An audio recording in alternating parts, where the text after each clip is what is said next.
Dah, garpunya.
Ayat 9. Anisa ayat Saya 9 ya. halaman 87. 87. Assalamualaikum warahmatullahi wabarakatuh. Tes.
Assalamualaikum warahmatullahi wabarakatuh. Waalaikumsalam warahmatullahi wabarakatuh. Alhamdulillahirabbil alamin. Alhamdulillahilladzi hadana lihada wa ma kunna linahtadiya laula an hadanallah. Asyhadu an la ilaha illallah wahdahu la syarika lah wa asyhadu anna sayyidana Muhammadan abduhu wa rasuluhu la nabiyya ba'dah. Amma ba'd. Yang kami muliakan Al-Mukarram Dr. Andus Kiai Haji Ahmad Mahfudz Anwar MA yang pada kesempatan sore hari ini telah hadir di tengah-tengah kita semua dalam acara kegiatan pengajian tabarukan dengan kitab tafsir Jalalain. Alhamdulillahirabbil alamin, puji syukur kehadirat Allah Subhanahu wa taala atas nikmat dan karunia-Nya yang telah diberikan kepada kita semua. Wabil khusus nikmat kesehatan dan juga nikmat kebahagiaan untuk kita semua. Karena kita yakin bahwa kebahagiaan inilah nikmat yang paling besar. Dan bisa dikatakan bahwa bahagia ini tidak bisa diukur dengan materi. Tapi Allah Subhanahu wa ta'ala dengan rahmatnya memberikan kebahagiaan kepada kita semua. Selawat serta salam senantiasa tercurah limpahkan kepada baginda Nabi besar kita Muhammad sallallahu alaihi wasallam.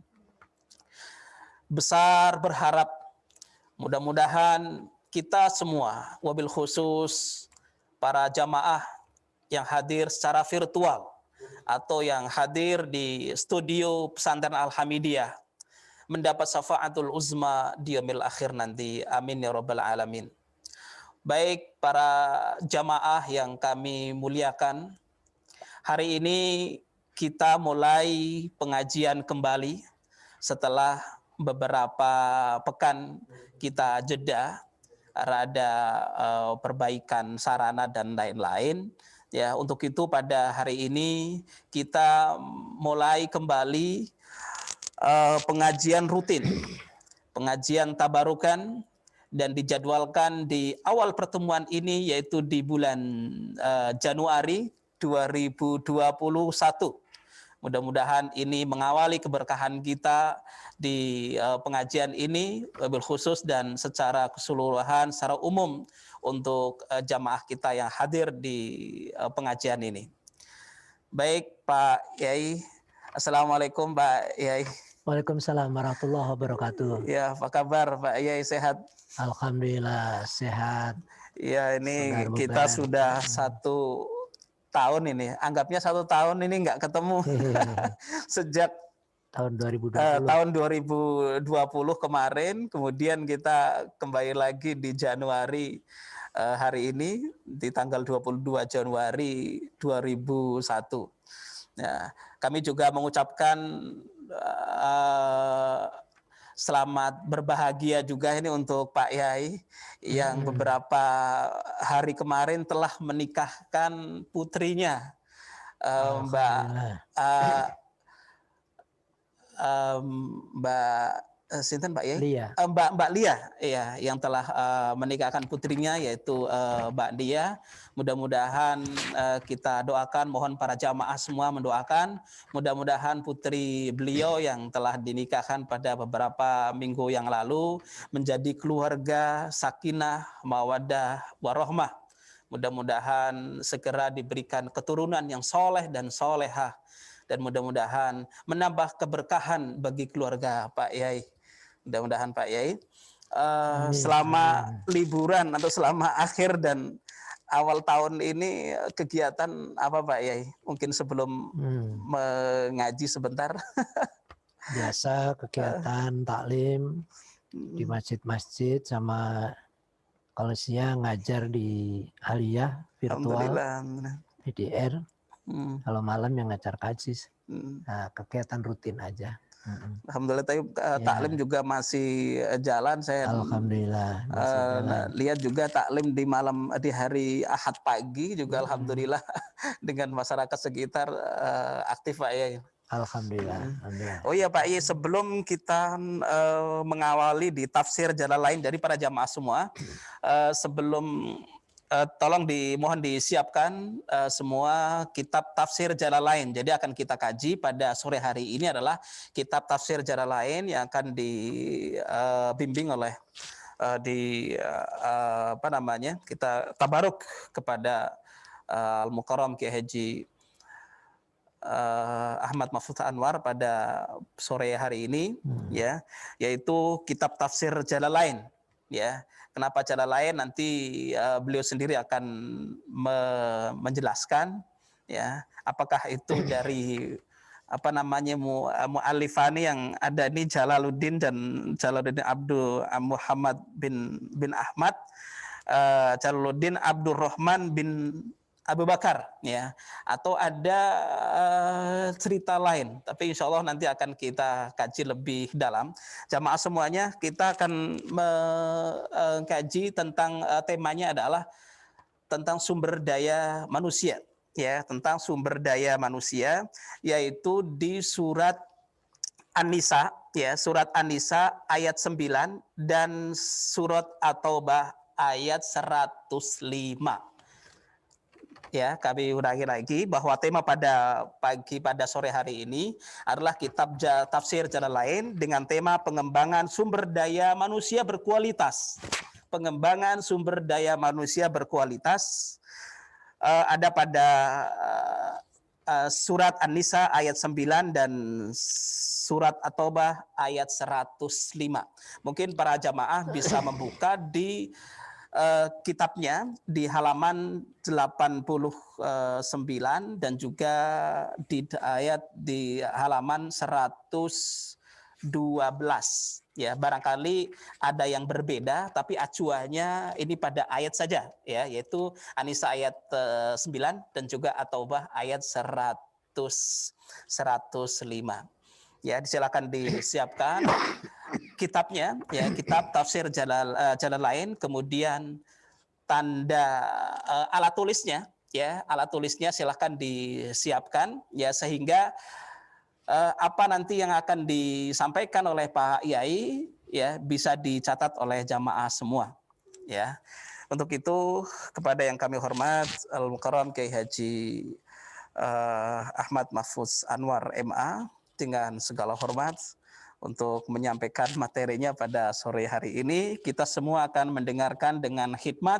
Mudah-mudahan kita mendapatkan keberkahan dari pengajian ini. Silakan Pak Yai. Enggak. Baik, terima kasih Ustadz Fahmi. Assalamualaikum warahmatullahi wabarakatuh. Waalaikumsalam warahmatullahi wabarakatuh. Bismillahirrahmanirrahim. Alhamdulillahirabbil alamin wassalatu wassalamu ala asrofil anbiya'i wal mursalin wa ala alihi wa sahbihi ajmain, amma ba'du. Para hadirin yang ada di studio dan juga para hadirin peserta pengajian virtual melalui Zoom yang saya muliakan, juga mudah-mudahan senantiasa mendapatkan kemuliaan dari Allah Subhanahu wa taala. Amin. Alhamdulillah, kita bersyukur kepada Allah kita bisa lanjutkan kajian kita yang telah lama kita kemarin libur dan sekarang kita berjumpa kembali di bulan Januari.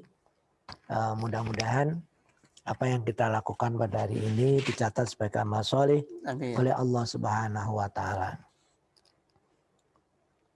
Kita akan membaca yang pertama yaitu surat An-Nisa ayat 5, ayat 9. Bismillahirrahmanirrahim. Wal yakhshal ladzina law taraku min khalfihim dzurriyyatan dhi'afan khafu 'alaihim falyattaqullaha wal yaqulu qawlan sadida. Wal yakhsha, dan hendaklah takut. Khosya yakhsha, innama yakhshallaha min ibadil ulama. Nggak takut alladzina orang-orang lautaroku jika meninggalkan min khalfihim dari belakang mereka dzurriyyatan keturunan anak cucu dzurriyyah di'afan yang lemah-lemah khafu alaihim yang mengkhawatirkan alaihim atas mereka falyataqullah maka hendaklah kalian bertakwa kepada Allah wal yaqulu qaulan sadida dan hendaklah kalian berkata dengan perkataan yang benar qaulan sadida pakai sin kecil ya bukan sin besar. Jadi di dalam ayat ini dijelaskan hendaklah kita takut meninggalkan anak cucu yang lemah yang hanya bergantung kepada orang lain. Nah, ini juga sama dengan cerita di mana salah seorang sahabat ketika menjelang wafat konsultasi kepada Rasulullah. Saya punya harta banyak, tapi anak saya anak tunggal, anak perempuan. Gimana ya Rasul? Boleh nggak ini saya sedekahkan semua?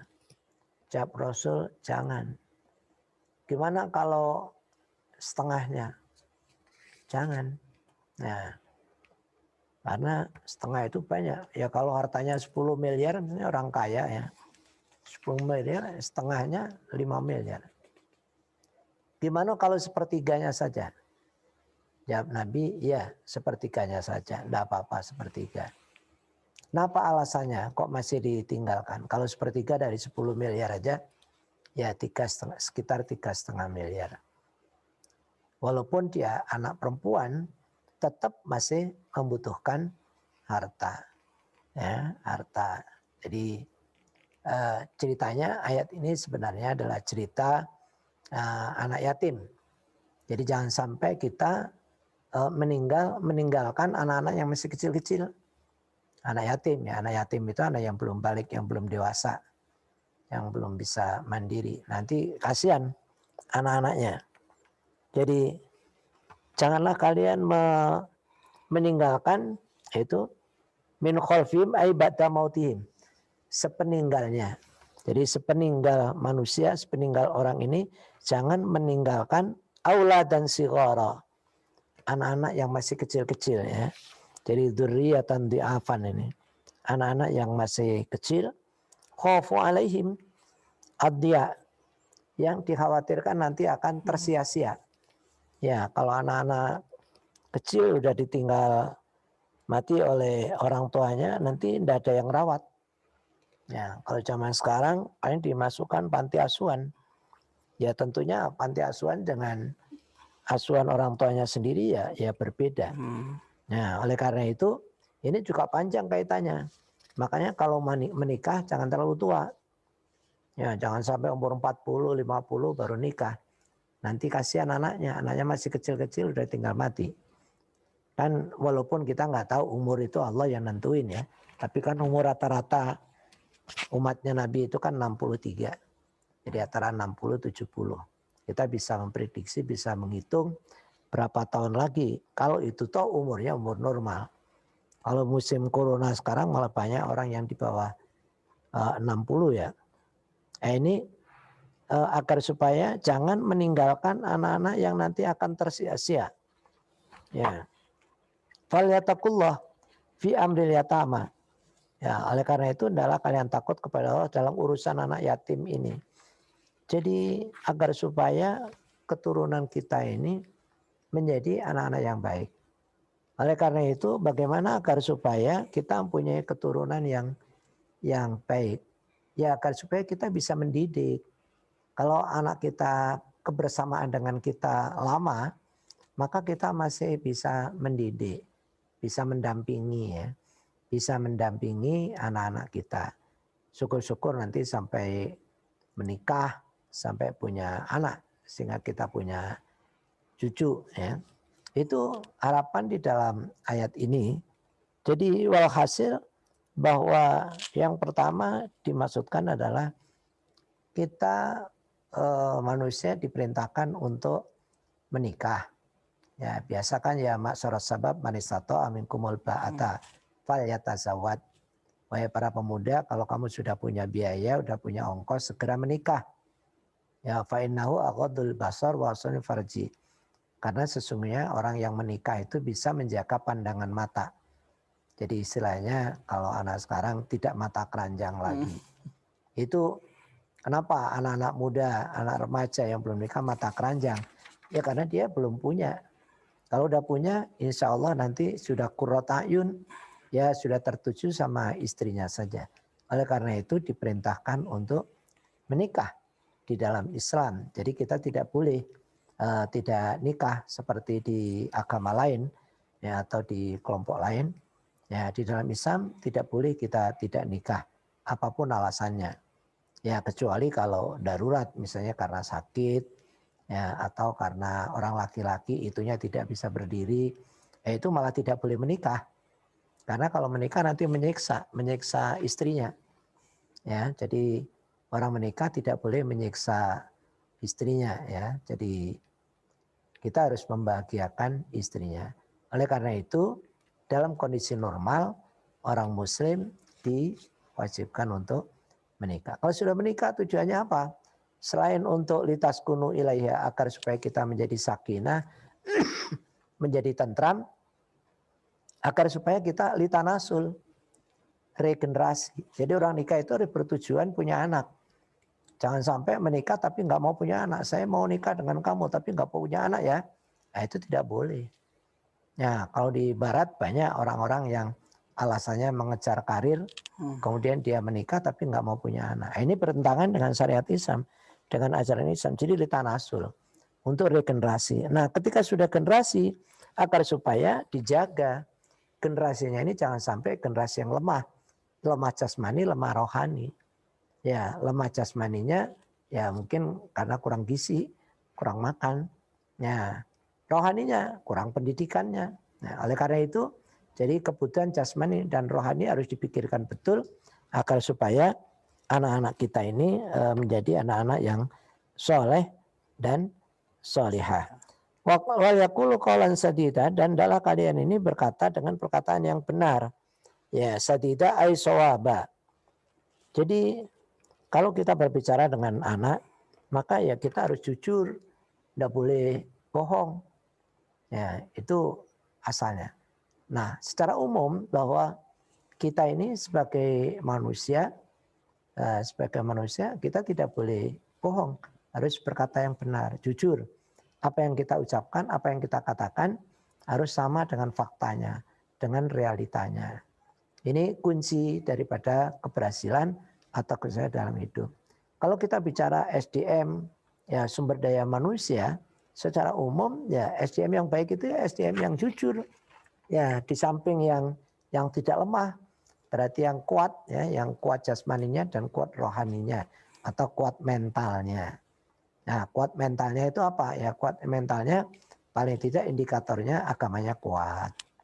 Nah, makanya biasanya kalau ada orang-orang perempuan terutama yang konsultasi, bagaimana calon saya begini begitu, biasanya saya sarankan, nah calon kamu bagaimana, minimal sholat 5 waktu dah, sholatnya benar enggak, kalau sholatnya benar 5 waktu lanjut gitu. Jadi nggak harus ustadz atau kiai, ini terutama biasanya anak-anak alumni agama ya, baik itu di anak IAIN, anak IIKI atau misalnya anak alumni Alhamdulillah sendiri. Kalau konsultasi, Pak ini calon saya bukan lulusan agama. Ya enggak apa-apa, enggak lulusan agama. Kan enggak harus lulusan pesantren. Mau lulusan UI, mau lulusan apa, enggak apa-apa, boleh. Tapi syarat, saya bilang gitu. Syaratnya apa? Syaratnya sholatnya benar. Kalau sholatnya benar, insya Allah yang lain bisa diandalkan lah. Itu sekurang-kurangnya 5 waktu dia jaga. Ya. Bagaimana caranya untuk melihat? Ya nanti kalau suatu saat kamu jalan-jalan, misalnya waktunya Jumat, dia minta izin. Ya, Dek, saya izin, saya mau sholat Jumat dulu ya. Nah, berarti dia ini benar anaknya. Tapi kalau sholat Jumat masih enak-enak aja makan bakso nemenin kamu di warung bakso, nah ini harus siap-siap. Harus siap-siap mundur teratur. Nah, Siap nanti menolak kalau, itu. Iya, sudah pada waktunya katakan Siap menolak ya. putus. Nah, kayak di TV-TV itu. Harus berani katakan putus. Karena sholatnya aja udah nggak benar. Kalau sholatnya nggak benar, wah itu kepada Allah. Kalau Allah aja nggak jujur, apalagi kepada manusia. Berani nggak jujur kepada Allah, kepada kamu ya lebih nggak jujur lagi. Nah itu sering anak-anak konsultasi, anak-anak bujang konsultasi kepada saya masalah calon yang mengenai agama. Itu jadi indikator minimal saja. Itu sudah bisa dilaksanakan kalau kita punya calon minimal 5 waktu. Dan insya Allah kalau itu dijaga dengan baik, itu ya sudah kuat secara rohani, secara spirit, secara mental sudah kuat. Ya, biasanya orang-orang yang amburadul di tengah jalan di dalam berumah tangganya, dalam perjalanannya itu kan karena di awal memang udah nggak benar. Ya, cuma udah tahu nggak benar masih diterjang saja. Nah, itu yang bahaya. Jadi sehingga nanti baru 10 tahun udah cerai, 20 tahun udah cerai. Ya, kenapa? Ya ada aja masalah. Karena memang dari awal udah masalah. Ya itu tidak jujur tadi. Ya itu jadi oleh karena itu kita harus berkata benar bahwa mencari SDM, mencari orang yang baik itu ya kata kuncinya tadi jujur. Ya, jujur kalau kita sebagai orang muslim, orang beragama Islam, ya indikatornya minimal sholat. Sholat itu kan laporan kepada Allah. Ya kan minimal kita lapor setiap hari 5 kali. 5 kali laporan. Nah kalau kita udah berani tidak lapor, nah nanti bagaimana manusia? Jadi kerjaan apa yang kita kerjakan di dalam kegiatan sehari-hari itu tertunai dengan baik manakala kita orang itu amanah, yaitu jujur tadi. Itu yang berkenaan dengan waliyasaladina lautaraku. Jadi secara khusus kita berbicara anak agar supaya punya generasi yang tidak lemah. Tetapi secara umum juga SDM, jangan sampai SDM itu lemah. Nah agar supaya bagaimana? Waliyatakullah waliyakulu qawlan sadida. Jadi takut kepada Allah berarti imannya kuat. Jadi iman, sekarang kan udah terkenal kan kita imtak, iman dan takwa. Jadi kalau imannya kuat, insya Allah nanti yang lain-lain juga kuat, gitu. Ya, jadi beriman dulu. Oleh karena itu, jadi apapun kita kerjasama dengan orang, maka indikatornya itu. Kemudian yang kedua, ayat yang dimaksudkan yaitu pada surat At-Taubah. At-Taubah ayat 105. Ya. Bismillahirrahmanirrahim. Alam ya'lamu annallaha huwa yaqbalu wa qul i'malu fasayarallahu amalakum wa rasuluhu wal mu'minun. Wa qul dan katakanlah wahai Muhammad, i'malu beramallah, berbuatlah, bekerjalah, berkaryalah. Fasayarallahu maka Allah akan melihat amalakum amal kalian wa rasuluhu dan rasulnya wal mu'minun dan orang yang beriman. Wasaturadduna ila alimil ghaibi dan kalian akan dikembalikan kepada zat yang maha mengetahui tentang barang gaib. Ya, wasyahadah dan barang yang kelihatan. Fayunabbiukum bima kuntum ta'malun. Maka kalian semua nanti akan diberitahu apa yang telah kalian kerjakan, yaitu nanti di akhirat. Jadi kul di sini adalah katakanlah lahum ailinnas. Jadi katakanlah kepada manusia. Jadi Nabi Muhammad diperintahkan untuk menjalankan misi risalahnya, memberitahu kepada manusia, i'malu masitum. Kamu boleh kerja apa saja. Makanya orang sering mengatakan hidup itu pilihan. Mau kerja ini, mau kerja itu bebas, terserah. Tapi pilihan yang bagus gitu ya. Jadi i'malu, ingatlah. Ya, i'malu masitum. Tetapi fasayarallahu amalakum. Tapi perlu diketahui apa yang kalian kerjakan itu nanti Allah yang akan mengetahui. Rasulullah juga tahu, orang-orang beriman juga tahu bahwa Anda itu benar atau tidak. Wasaturaduna bil ba'si, nanti akan dibangkitkan kembali di alam baka, di alam keabadian, dikembalikan kepada Allah. Jadi alimul ghaib syahadih ya syahadah ai Allah. Jadi Allah.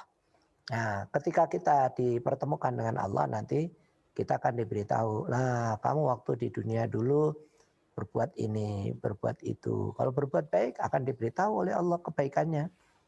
Yaitu kan faman ya'mal mithqala dzarratin khairan yarah wa may ya'mal misqala dzarratin syarran yarah. Itu ayat yang pendek yang sering kita ucapkan dan kita hafal tentunya.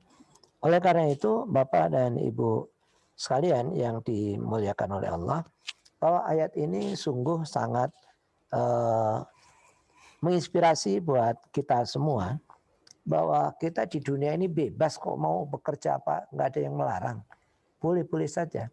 Allah itu hanya memberi aturan saja. Ya, jangan sampai kita melanggar aturan. Ya sama aja kalau kita berkendaraan di jalan raya, kan banyak aturannya itu.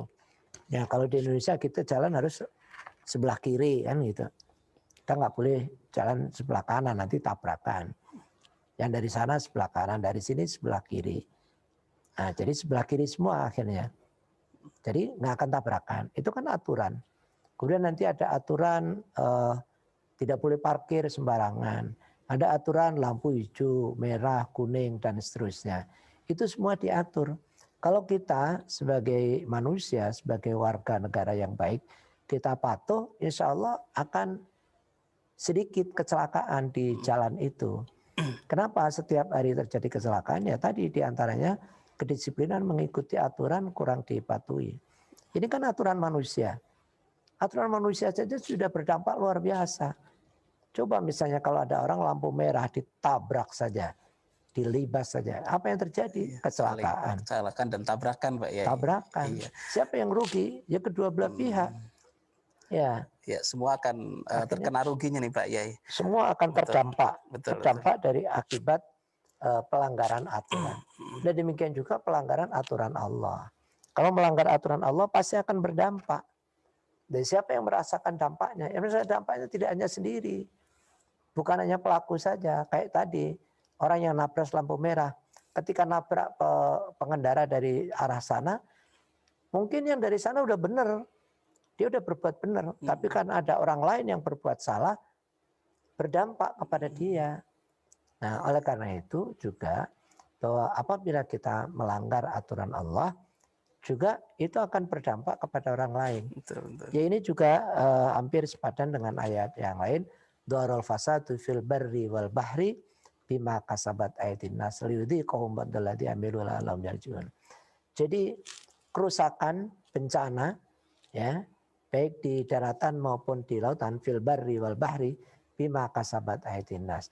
Itu disebabkan oleh ulah tangan manusia. Jadi kalau sekarang banyak musibah, banyak bencana, ya diantaranya karena memang ulah manusia sendiri.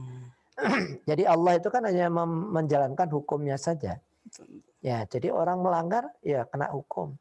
Nah, sanksinya itu bisa sanksi di dunia, bisa sanksi di akhirat. Ada sanksi secara langsung Pak Yai. Ada Sanksi sanksi ini ya. secara langsung. Baik Pak Yai, sebelum kita lanjutkan tentunya karena ini jamaah ini terdiri dari banyak kalangan Pak Yai, ada santri Al-Habidiyah yang sekarang masih aktif dari santri kelas 7 sampai kelas 12. Kemudian juga orang tua santri juga ikut juga bergabung di sini. Saya lihat di situ banyak sekali yang hadir.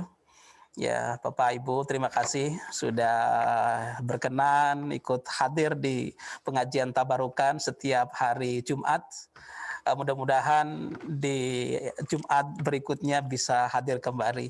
Kemudian juga para alumni, ya, para alumni yang sudah hadir ya secara virtual.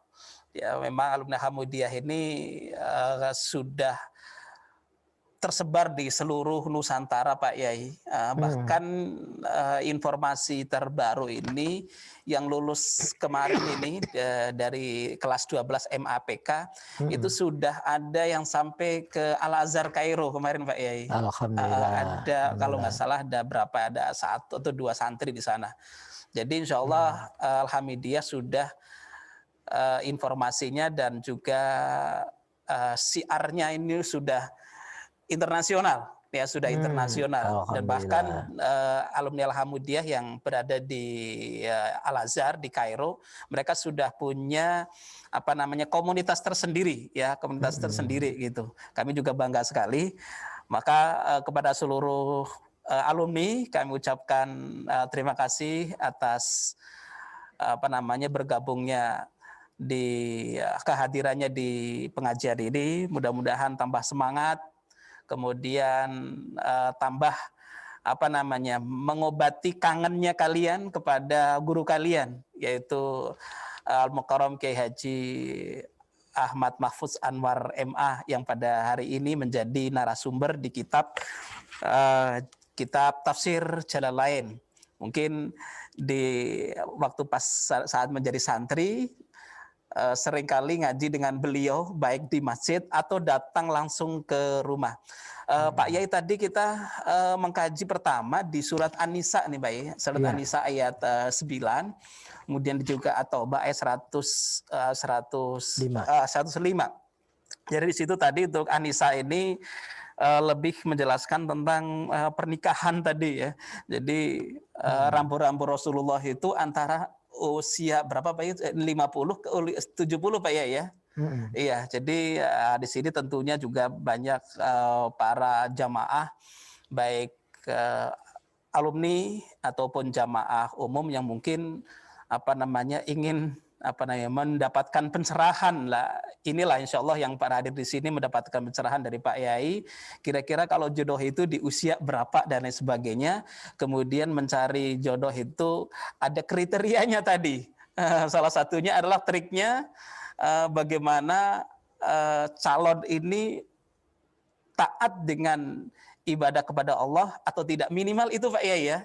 Jadi tidak melihat apakah dia itu lulusan pesantren atau apakah dia kuliah jurusan agama atau tidak Pak Yai ya. Tapi yang jelas sebenarnya lebih kepada kepribadian daripada calon tersebut. Mudah-mudahan saya doakan yang hadir secara virtual ya dimanapun berada, mudah-mudahan yang masih jomblo, mudah-mudahan segera diberikan jodohnya oleh Allah Subhanahu wa Ta'ala. Dan mudah-mudahan yang sudah mendapatkan jodoh, mudah-mudahan menjadi keluarga yang sakinah, mawaddah warahmah, dan juga diberikan keturunan yang soleh dan soleha. Untuk itu para jamaah, bagi yang ingin bertanya, bisa langsung nanti hubungi di 087 888 242355. Bisa pakai WA, nanti akan saya sampaikan langsung ke Pak Yai, atau video call juga bisa. Untuk itu sekali lagi, bagi yang ingin bertanya, silakan hubungi di nomor 087 888 242355. Demikian informasinya, Pak Yai, silakan lanjutkan, nanti akan kami sambung dengan pertanyaan. Baik, jadi karena kita berbicara tentang SDM ya, sumber daya manusia secara umum, bahwa sumber manusia yang berkualitas itu ya sumber daya yang punya iman yang kuat, iman kepada Allah. Kalau orang yang sudah tidak beriman kepada Allah itu ya tidak ada jaminan. Tidak ada jaminan. Walaupun secara lahiriah punya skill, punya kecanggihan ini itu, tetapi kalau dia nggak beriman, bisa-bisa istilahnya nggak tahan banting. Ya bisa ngeper, ada risiko sedikit saja ya harus udah ngeper istilahnya. Daya juangnya kurang gitu. Tapi kalau orang yang imannya kuat, ya keyakinannya kepada Allah kuat, insya Allah tahan banting. Kemudian yang kedua, SDM yang berkualitas itu dia harus punya orientasi kerja itu untuk ibadah. Jadi bukan semata-mata cari duit, cari harta atau cari dunia. Ya bukan hanya hubud dunia, tetapi untuk ibadah. Niatnya jadi untuk niatnya, ibadah, ya? Niatnya untuk ibadah. Kerja apapun, asal kerjanya itu manfaat. Betul. Jadi kerja itu untuk memberi manfaat orang lain. Adapun nanti imbalan itu serahkan Allah. Bonus itu ya? Iya.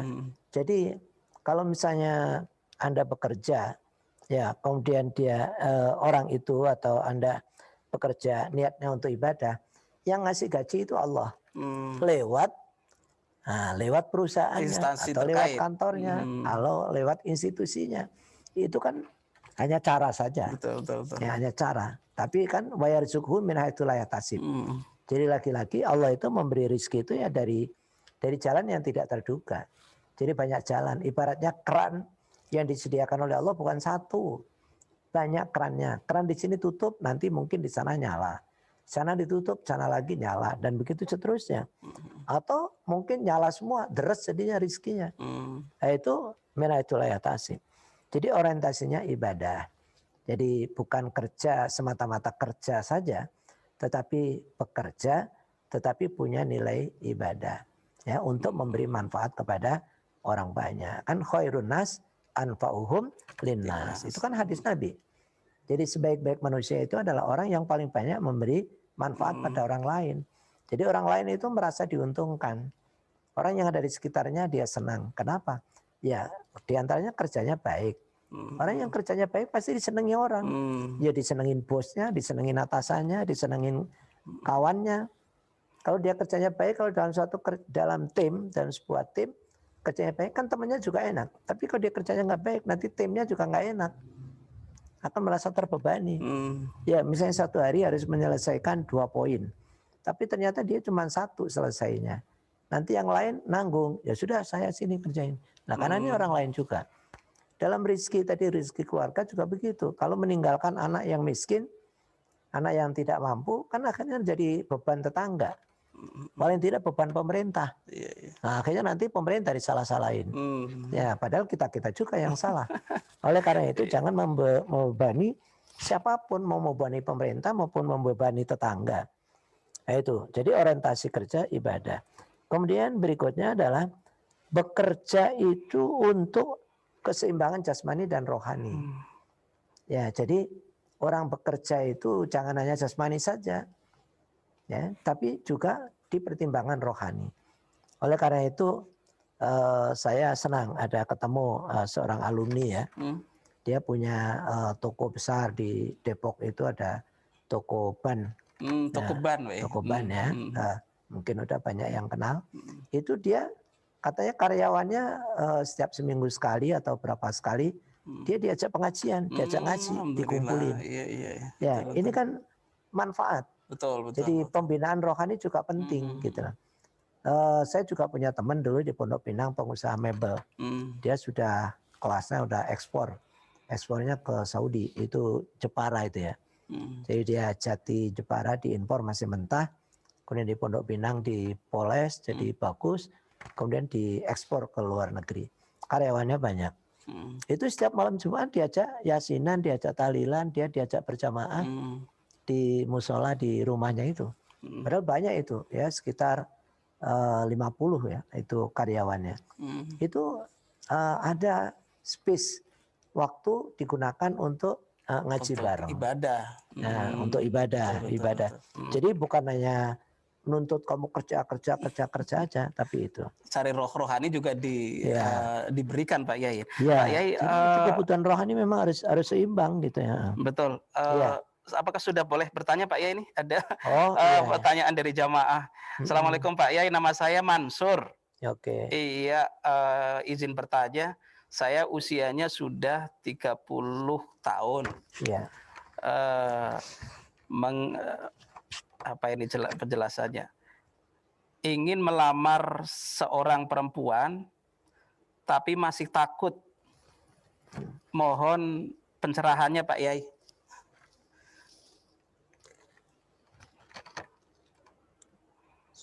Sudah Pak Yai itu. Baik, Saudara Mansur, itu Allah sudah memberi rambu-rambu ya. Wa ankikhul ayyama minkum wassalihina min ibadikum iyyakunu fuqara yughnihumullah min fadli. Nikahkanlah bujang-bujang kalian. Ya, orang-orang yang masih bujang segera dinikahkan. Iyyakun fuqara, kalau dia juga masih fakir, yughnihumullah.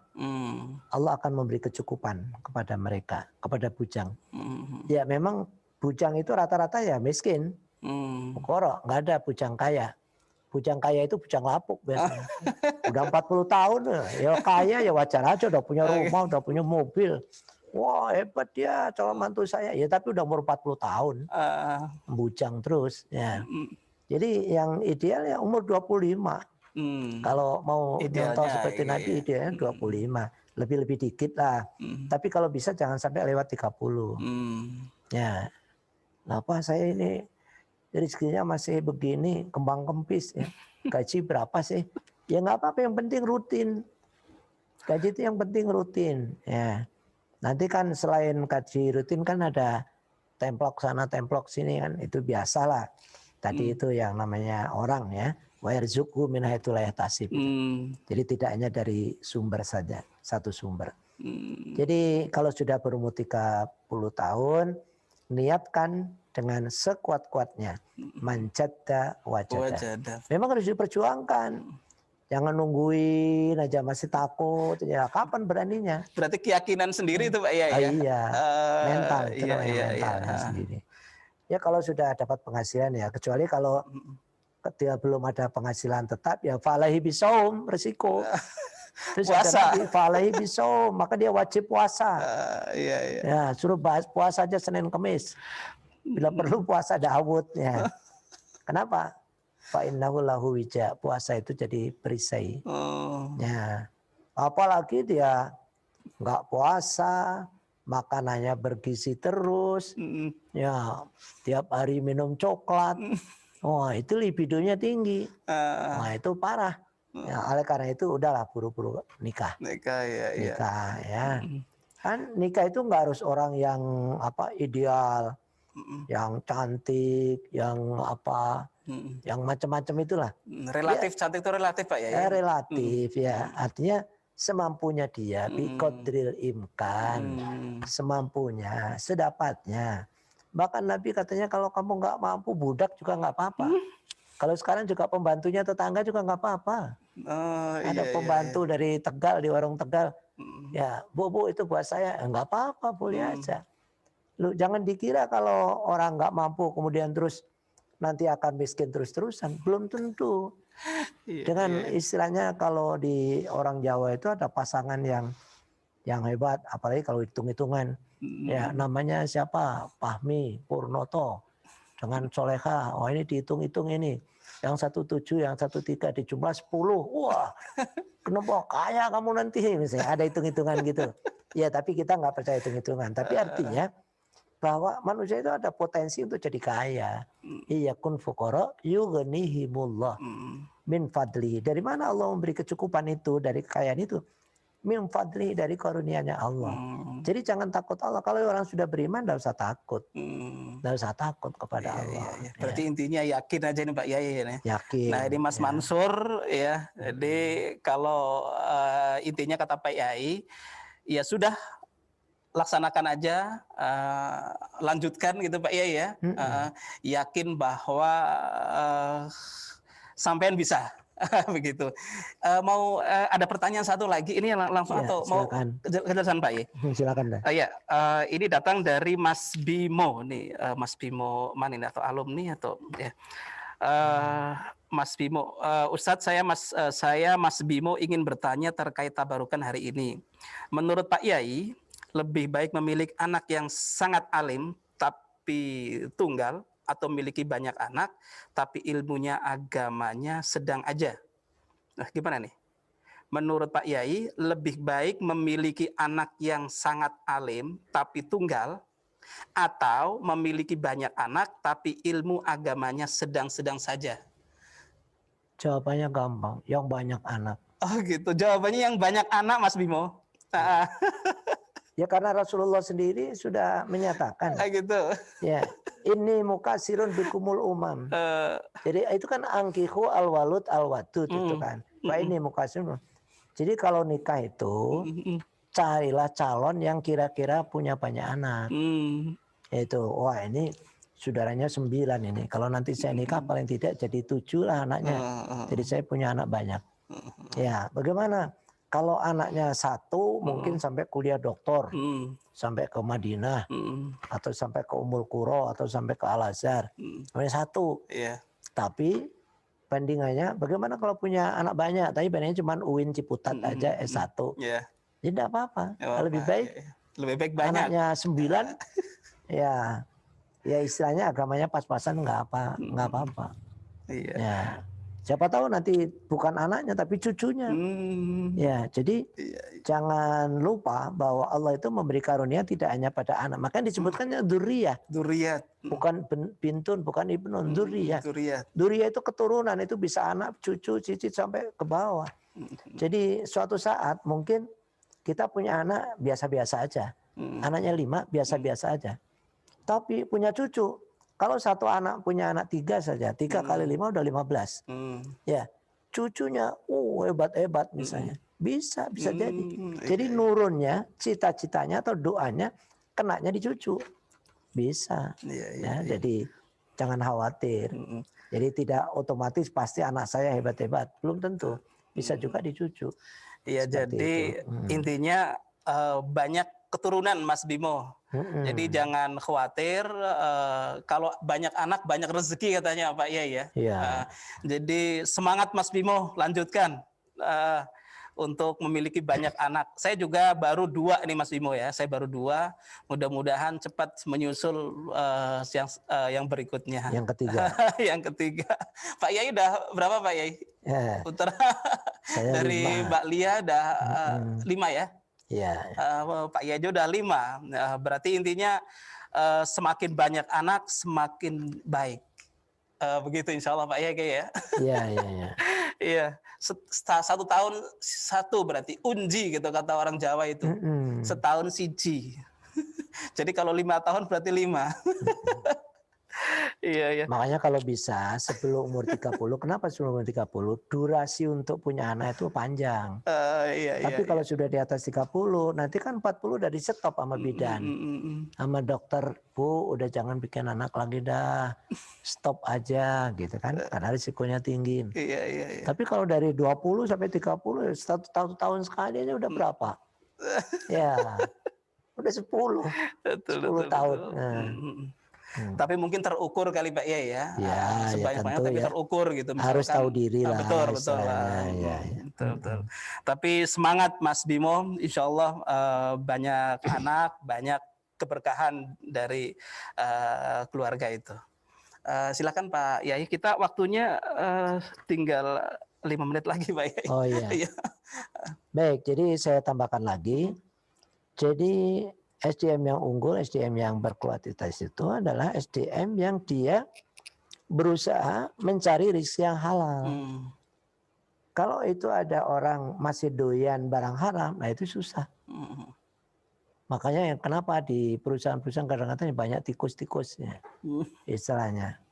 Ya, mohon maaf nih, banyak sekali saya mendengar berita-berita. Jadi ada yang makan paku, ada yang makan kabel, ada yang makan kurung-kurung. Bisa begitu Pak ya? Oh iya itu, jadi paku dimakan. Iya dijual. Oh Masya Allah. Berapa kilo? Nah, nanti dijual itu bukan paku rusak, baru. Kabel dijual. Ya. Berapa banyak itu kabel dijual? Ya ini kita tidak membicarakan kejelekan orang lain, tetapi intinya bahwa kalau kita punya SDM yang dia orientasinya hanya mencari rezeki yang halal, kan dia nggak mau haram. Kalau nggak mau haram berarti kan dia jujur. Jadi kalau orang punya perusahaan, misalnya perusahaannya aman gitu. Saya pernah punya teman yaitu seorang direktur penangkapan ikan tuna, tetapi dia punya pengembangan ikan hias. Jadi penangkapan ikan hias dia punya di Bali dan punya di Sulawesi di laut. Itu dia mencari karyawan di IPB, ya. Karyawan apa kriterianya? Saya pengen sarjana yang fresh, yang baru lulus, itu kriteria 1. Yang kedua, kriterianya dia rajin ke masjid. Itu saja. Loh, apa hubungannya SDM ngurusin ikan hias di laut kok yang rajin sholat ke masjid? Saya waktu itu nanya langsung, karena saya juga nggak mudeng, nggak nyambung gitu. Apa hubungannya?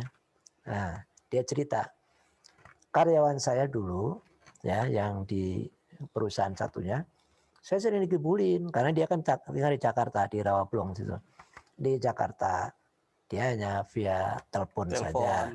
Dan dulu nggak ada video call seperti sekarang. waktu itu ya hanya suara saja. Itu misalnya harus ada penggantian alat, harganya sekian juta. Ya, dia hanya 3 bulan sekali dia ke sana. Ternyata udah rusak lagi. Lah, yang dibeli itu tidak sesuai dengan harga yang dilaporkan. Itu kenapa? Nah itu tadi katanya, karena tidak ahli ke masjid gitu. Maka untuk berikutnya, untuk mengamankan perusahaannya, dia cari yang mahasiswa lulusan baru yang dia ketika kuliah dia sering ke masjid. Itu masuk akal juga menurut saya. Betul. Nah itu jadi orang yang tidak mau barang haram, jadi kerja di situ. Jadi kalau dia misalnya mesin atau baut itu harga 1 juta, ya dia dibelikan 1 juta. Tidak kok 1 juta dibelikan yang harga 300.000. Nah, karena dia berani barang haram. Tapi kalau SDM itu nggak berani barang haram, dia hanya yang halal saja, maka dia akan aman itu perusahaannya. Tingkat keimanannya nih Pak Yai. Betul, itu masih ada kaitannya tadi semua, iman kepada Allah, orientasinya dia mencari rezeki yang halal dan seterusnya. Nah, ada satu tambahan tip, yaitu kita mengikuti bagaimana cerita Nabi Musa ya. Ketika pelarian Nabi Musa, itu kan ketemu dengan 2 cewek yang mengembala kambing, kemudian ditolong bisa memberi minum kambingnya yang ratusan itu. Dia masih sore sebelum maghrib udah nyampe di rumah. Ayahnya kaget, loh Neng kamu kok udah nyampe rumah jam segini? Iya saya ditolong oleh ini pemuda ini katanya. Gimana ceritanya? Jadi itu pada ngantri biasanya anak perempuan itu kalah dengan penggembala yang laki-laki. Akhirnya diajak minggir, dicari sumur. Ada sumur tetapi tertutup oleh batu. Batu besar. Oleh Nabi Musa diangkat batunya, kemudian dia nimba air buat minumin kambingnya tadi. Makanya dia nggak usah nunggu ngantri yang panjang. Hanya dia selesai duluan dan dia cepat pulang. Nah, Nabi Musa akhirnya kata putri tadi, orang perempuan tadi, cewek tadi, ya batis takjirhu. Wahai ayahku, ayahandaku, tolong ini dijadikan buruh atau karyawan di sini.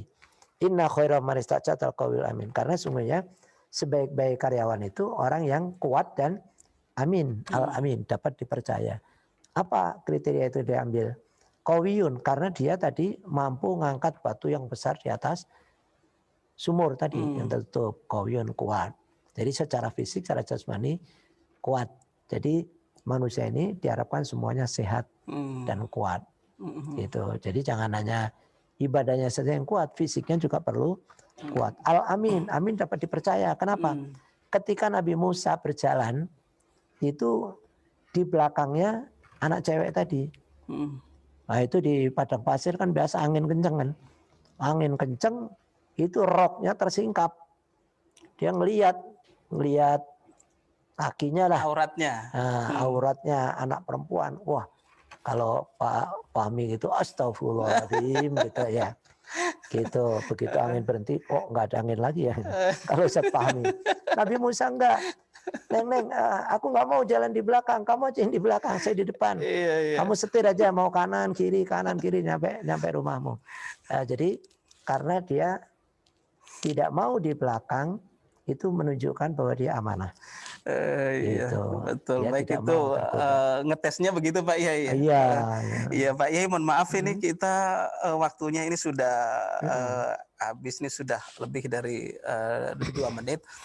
Silakan kesimpulan dari 2 ayat itu tadi Pak Yai, An-Nisa ayat 5 dan At-Taubah ayat 105 Pak Yai, sebelum acara ini saya tutup. Ya, jadi saya ulangi, jadi minimal kesimpulan bahwa tadi yang ayat yang pertama adalah jangan meninggalkan generasi yang lemah, berarti SDM unggul, SDM yang kuat. Yang kuat ya, diutamakan di sana adalah yang beriman, imannya kuat, berkata jujur. Ya, tadi qaulan sadida. Jadi orang dari indikator perkataan yang jujur tadi itu. Kemudian yang kedua dari ayat berikutnya adalah bagaimana agar supaya kita ini bekerja, ingat bahwa pekerjaan kita ini dipantau oleh Allah. Ya, dipantau oleh Allah. Kalau dipantau oleh Allah, kita tidak berani curang. Jadi kejujuran, laki-laki diutamakan kejujuran. Jadi sehat jasmani, sehat rohani.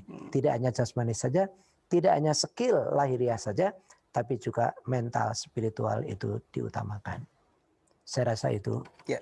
Baik Pak Yai, demikian tadi para jamaah semua ya, bahwa pada tabarukan, pengajian tabarukan pada hari ini kita tafsir secara lain sudah selesai kita kaji dengan 2 surat ya, surat An-Nisa ayat 9 dan juga surat Taubah ayat 105.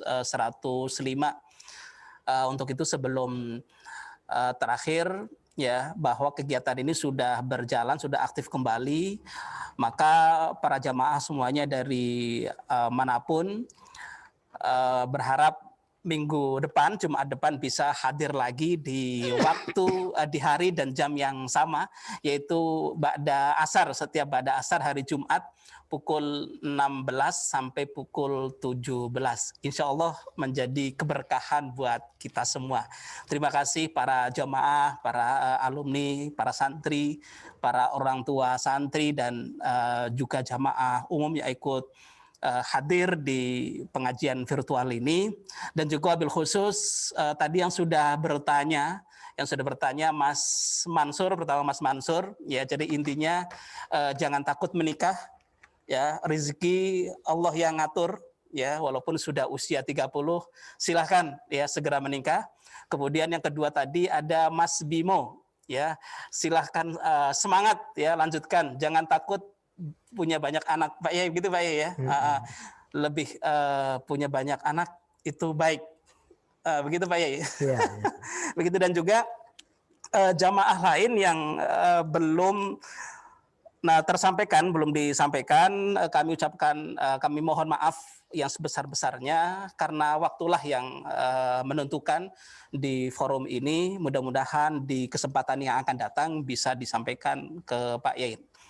Untuk itu marilah kita akhiri dengan berdoa, mudah-mudahan kegiatan ataupun pengajian tabarukan pada hari ini berjalan dengan baik, dengan ridho Allah Subhanahu wa Ta'ala, dan juga mudah-mudahan pengajian-pengajian yang akan datang bisa dihadiri banyak jamaah. Untuk itu marilah kita akhiri dengan doa penutup. Subhanakallahumma wa bihamdika asyhadu an la ilaha illa anta astaghfiruka wa atubu ilaik. Wallahul muwaffiq ila aqwamit thoriq. Wassalamualaikum warahmatullahi wabarakatuh. Waalaikumsalam warahmatullahi wabarakatuh. Terima